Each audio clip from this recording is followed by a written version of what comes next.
Hey, hello everyone. Today we're going to be taking a look at the new Caddx cameras. These are FPV cameras for your racing drones or your hobby drones. They are new to the market, but we've gotten a lot of feedback and a lot of people like them. Caddx was kind enough to send us two for our giveaway on our Patreon account, so I'm going to do a quick unboxing of them. We actually talked a lot about them on our FPV podcast, so I'm going to cut some excerpts of that in so that the people that actually fly with them, that know a lot more about them, can tell you the details on why they like these FPV cameras. But for this little part, I'm just going to go ahead and unbox them and show you what you get in the box. So I have right now, this one is the F1 version. The F1 version, from what I understand, is the CMOS version. So this is going to give you a better picture. It's going to be slightly it's going to have a little bit more latency, but it's going to give you a better picture. And from what I've heard, the light dark transition on this camera is excellent, and that's the reason why people like this. Again, you'll hear more about that when we cut into the podcast. This one is the S1, so this is the CCD version. This one's going to give you significantly lower latency, or just better latency, and it's better suited for somebody who's interested in racing, going speed all the time, so they want the most up-to-date picture on their goggles. So you would probably prefer this one over here. So let's go ahead, open them up, and see what we got. I'm just gonna open them. Here we go. Open up the box. Little instructions, just in case. And then you can see that's everything inside. So the cameras are definitely getting smaller, much smaller than the traditional H11177. Here's the mounting bracket, nice and small. We have the control surface, so that if you want to make adjustments to your camera, there it is right there. And then of course, the camera itself. It's very small. The pin layouts, it's nicely labeled so that you can see what the pin layouts for the camera is. There is the cap and there is the lens.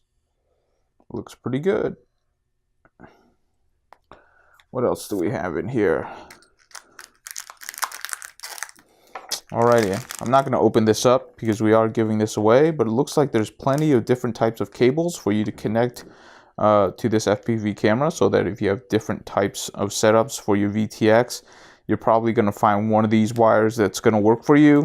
Got a small little Allen key, and then the screws most likely to attach to this bracket if you are using this bracket. So everything you need to get started. And like I said, from what I've seen, it looks like right out of the box, the camera settings for this is really good. So this is the CCD version. It should look roughly the same in my opinion. So here it is. Looks like they printed this one in a nice light green. Same bracket as the other one. So it looks like it's going to be the same form factor as the other Caddx camera. Remove the lens. Looks like it's the same lens.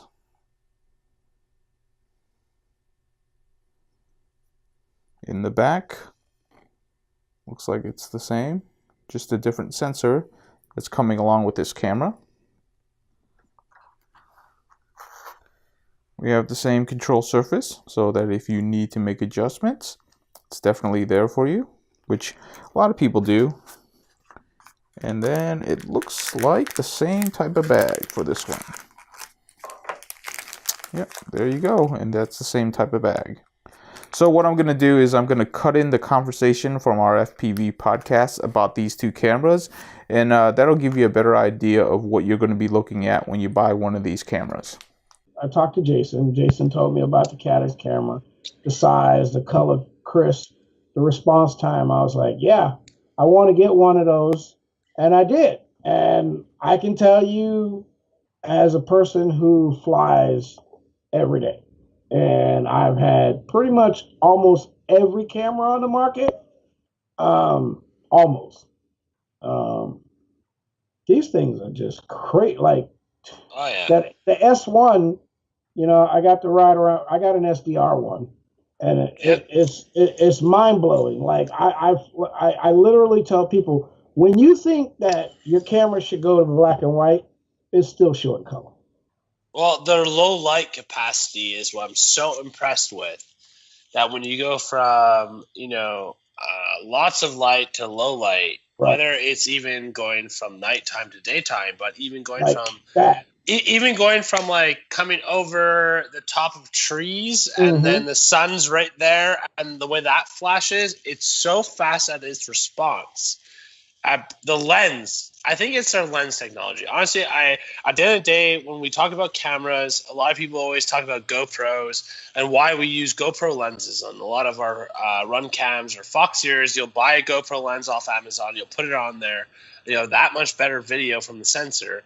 I think the lens technology that Caddx is using is so good that between low light, because I've tried their Turbo S1, I've tried their S1, I've tried their F1, which is a CMOS version, and honestly, I was insanely impressed. From a $19 camera that could give me full nighttime vision and give me transitions between low light and highlights very quickly.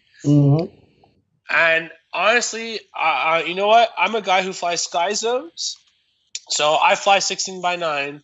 I don't fly Fat Sharks. A lot of people are on the Fat Shark hype train. People love Fat Sharks. It's like the most used goggle on the market. For whatever reason, when I started with Spexmans from FlySight, actually, which were 16:9. And then from there, I went to Spexman 2s, which honestly were very disappointing. And then I evolved to Sky Zones. And the only reason was because I'm very concentrated on image. As a flyer who's not competitive, meaning a guy who doesn't want to win races most of the time, I'm very into the visual effect. I want to be a bird. I want to feel like a bird. I really want to feel like a bird and see what a bird sees. And I really feel through my other cameras I've used, like run cams and Fox ears, and then combine that with my Fat Sharks, I've had very like washed out images, meaning very light images, where we're combining the Caddx, let's say CMOS F1, with my Sky Zone 16:9s, because the camera is already giving that resolution. I get such a crisp image. It's like you can see the lines in the grace in the blade of grass when you land, and like to me, that's what makes it so impressive for me. But I come from a different perspective. If you're coming from a racing perspective, I get why people use different stuff. I put on racing goggles of like guys on Team Canada, and I've seen the way that they tune their goggles. And when you fly, all you see is the gates and the obstacles. Like everything else is so washed out in the image that all you see is the obstacles, right? You see the holes, and that's what you hit. But I feel like maybe myself or maybe yourself, we might be more visual. We might be more into the seeing the imagery and feeling like you're really in the plane rather than winning a race. And this camera just brings it out so much for me that I can only imagine for a racer it would be that much better for them, because the color changing is so quick. Right. And I can contest to this last weekend we were out and in the early afternoon, and the light, like I told somebody, I said, hey, remember now that light, the sun's gonna come over the top of that tree right as we make that turn, so you guys are gonna get blinded out. And he said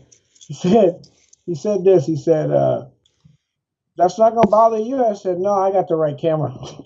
Yeah, exactly, right? Honestly, though, you feel that way on the track with it. You're right, and I didn't have a problem when I made that turn in that direction where the sun was coming from.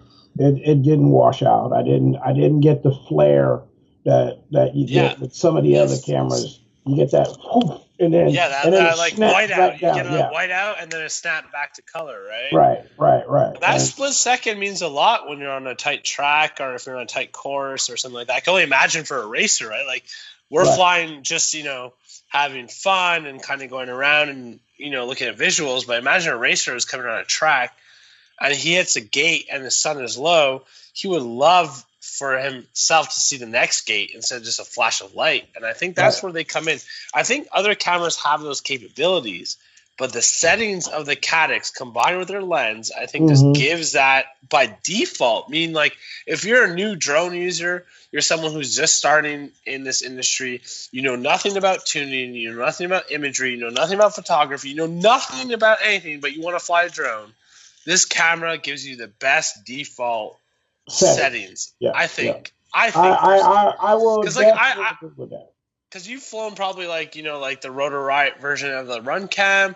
Obviously, if you fly that, I mean, their settings are so beautiful. It looks amazing. But they had to go into the OSD. They had to tune that to do that for them.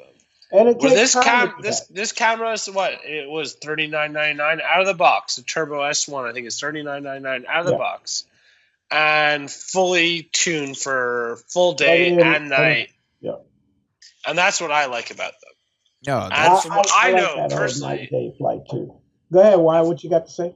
Now, I just want your perspective on which cameras that you like the best. So, for you, Lunchbox, which camera do you like flying with for the best imagery? And I guess all of them have pretty much the same response times for that, like dart change.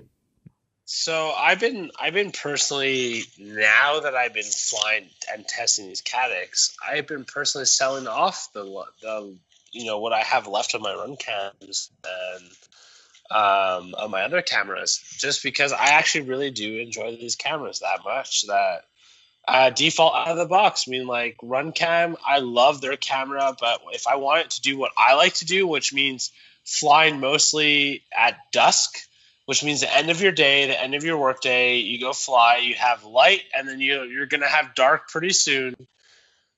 The Caddx have just been, performing way better than the other cameras. So personally, I've been selling off the rest of my run cams. Okay. So V2s, my run cam, V1s, I've just been kind of like liquidating. So which Caddx do you fly with? So depending what you actually fly with the goggles, I like the F1 CMOS version, which is weird for some people, but I fly with Sky Zones, which is 16x9. No, you're not. That's not weird. That's not weird. It's not weird for a lot of people. So a lot of people we are not. Point. So if we want to talk about it, I guess that's something important to talk about. If you want to separate the racers from the visual flyers, I would say you want to go with the Micro F1 because your goggles, if you're really into visuals, you're probably flying Sky Zones or Fly Sights or Amways, which focus more on the quality, I think, of the picture. Where Fat Sharks are really concentrated on the speed of the picture, their latency. I could give that to Fat Shark any day. They are the best latency progressive goggles with the modules and everything they have. They have the best with that. But if you're looking for video and quality of actual what you're seeing while you're flying, if you're not a racer, those Caddx F1s mixed in with Sky Zones or Amways or any of those 16x9 type goggles, I feel you have the best video. Okay, sounds good. Now, the F1s are the CMOS ones, which means they have a little bit more latency when it gets transmitted back to you. But for the most part, if you're not racing, if you're not trying to go, 90 miles an hour, you're really not going to, you're not going to miss it. You'll adjust. Like anything else as humans, you'll adjust.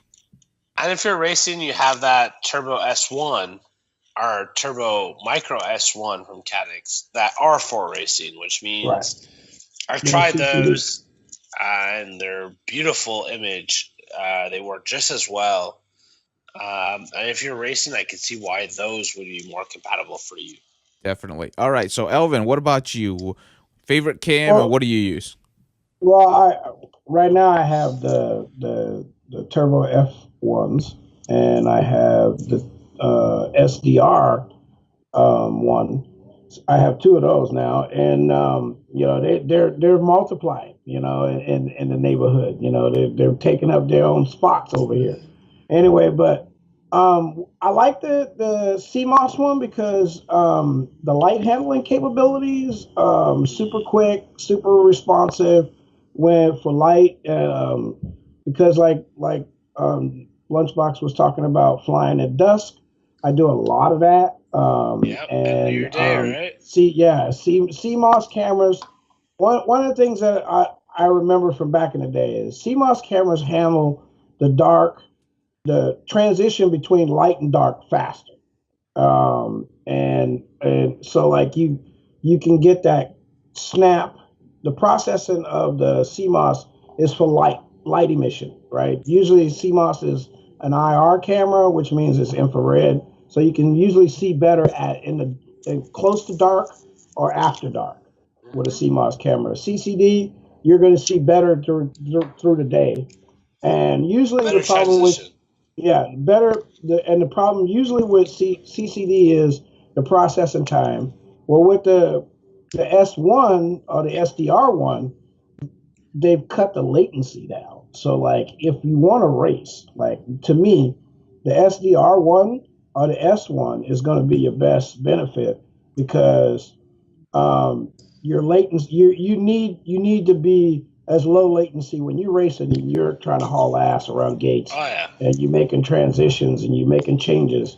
You really need to have the fastest response to what you're seeing, because then you can make adjustments and be on point instead of guessing or overcorrecting. Because you know I've run into this situation once before, and I don't want to get too deep into it, but you can go so fast that your camera, you think you're missing spots. You're only seeing partial of what you're seeing as it's coming at you, because the camera is almost, right. So you can miss that turn. You know what I mean? You can miss. You feel irregular while flying, which is a weird thing to feel. But I know what you're saying. Like, you just feel weird while flying because there's that latency issue. So I would definitely do one of the S1s or the SDR1s for if you were racing. But like for me, I do a lot of flying in the evening, early in the morning. It's up here in the Northwest right now. It's gray skies. This is when people jump off the building and and go swimming in the cold water. Because they're so depressed. And for me, I don't have that problem because I fly. So I fly during the day and the night. And the F1 camera gives you that performance to be able to leave the house and not care what time of the day it is. That's which you wouldn't normally get from a CMOS, right? Like, yeah. If you think of like the history of CMOS and where we come from, if any of us are OGs in this industry, obviously. Sorry, I saw your face reaction. I had to react to that. But we all know, if you're coming from OGs in this industry, CMOS was like the downfall of your camera capability normally, right? Yeah, you were you're like, oh man, I gotta buy a CMOS, like it's all I can afford, or whatever it was at the time. CMOS wasn't what you wanted, but now it is. I guess it comes down to what are you doing with your racing drone? Because when it comes down to a racing drone today, at the end of the day, we have to start separating what is a racing drone. Are you competitively flying, or are you racing around objects for fun? Right. I think that should be something to be discussed, right? Like, there is competitive racing drones, and then there is also, drones that react like racing drones, but more for your pleasure, right? So I think we still have to bring that hobby factor into this, right? Like, not everyone's out there to become a professional racer. True that. I think a lot of us are out there just to have fun and be birds. I think a lot of us have always dreamt to be in the clouds and just float with the clouds, right? I was up there just a little while ago, man. I saw your video, 3 hours buddy. ago. I saw your video, buddy, and I that's what I'm talking about, right? Is like how we just, I don't know. When I started in this hobby, a big part of it was I just want to be in the clouds. I would love to be a pilot. I would love to do this. I'd love to do that. And, there's cost constraints. There's all that comes into play. Right.